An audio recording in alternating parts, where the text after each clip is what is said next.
We don't know much of Ragnar's childhood, but his last name Lothbrok translates to Shaggy Breeches or shiny trousers.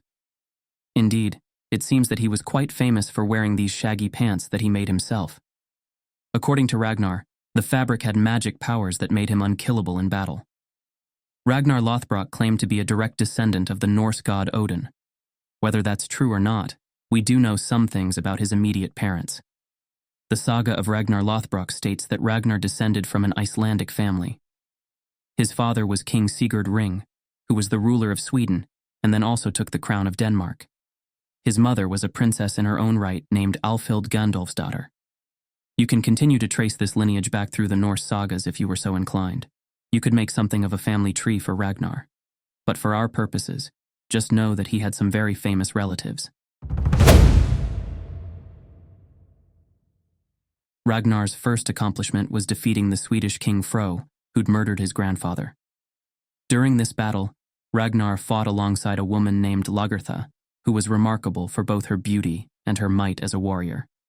Ragnar seemingly forced her to marry him, and they bore a couple of children.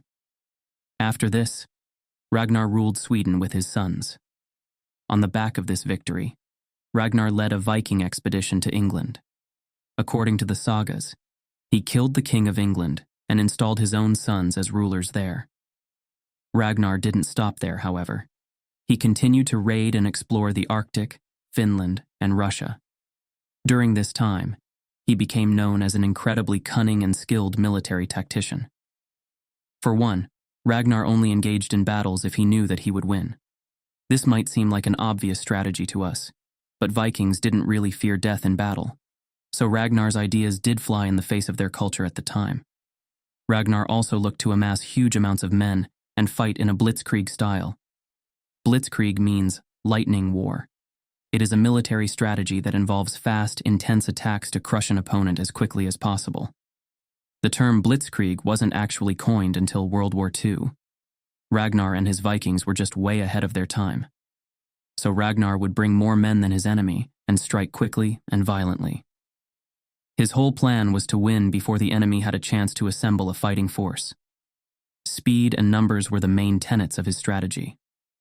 To this end, Ragnar was a huge proponent of spending lots of money on soldiers.